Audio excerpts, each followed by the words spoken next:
प्राचीन काल की बात है कि किसी नगर में एक व्यक्ति रहता था। उसने परदेश में व्यापार किया। उसका मेहनत फला फूला, अच्छी कमाई हुई और वह व्यक्ति एक दिन सेठों की गिनती में आने लगा। उसने महल जैसी हवेली बनवाया। धन, वैभव और बड़े परिवार के बीच उसका जीवन बड़े चंगे से बीतने लगा। एक दिन किसी दूसरे नगर से उसका एक संबंधी आया।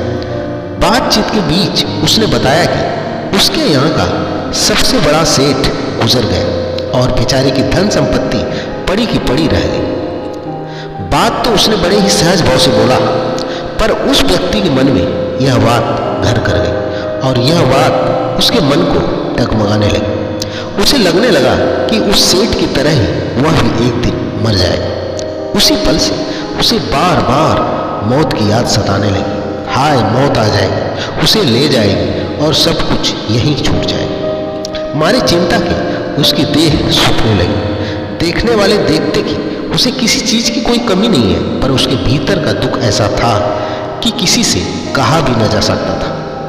धीरे धीरे वह बिस्तर पकड़ लिया। बहुत इलाज कराया, पर उसका रोग कम होने के बजाय बढ़ता ही गया। भला इस मर्ज की दवा कहाँ?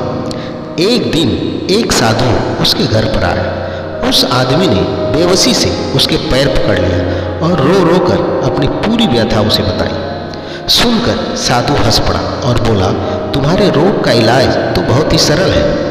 ऐसा बोलते ही उस आदमी के खोए प्राण मानो वापस लौट गए। अधीर होकर उसने पूछा, स्वामी जी, वह इलाज क्या है? साधु ने कहा, देखो, मौत का विचार जब मन में आए तो जोर से कहो, जब तक मौत नहीं आएगी मैं जीऊंगा, मैं जीऊंगा। इस नुस्खे को 7 दिन तक आजमाओ, फिर मैं अगले सप्ताह आऊंगा। 7 दिन के बाद साधु महाराज जब आए तो देखते हैं कि वह आदमी बीमारी के चंगुल से बाहर आ गया है और आनंद के मारे झूम रहा है। साधु के देखकर वह दौड़ा और उसके चरणों में गिरकर बोला, महाराज, आपने मुझे तो बचा लिया। आपकी दवा ने मुझ पर जादू सा असर किया है।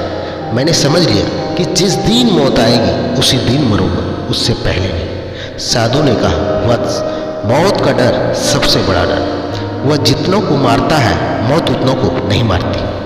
दोस्तों, अगर आपके दिमाग में ऐसी कोई नकारात्मक बातें घर कर गई हो तो आप सकारात्मक तरीके से उसके उल्टे मन में सोचें, मुंह से बोलें, कागज पर लिखें। ऐसा कई बार करने से नकारात्मकता दूर हो जाएगी। इसके अतिरिक्त सकारात्मक सोच वाले व्यक्ति से अप्रोच करें, उसके साथ उठे बैठे।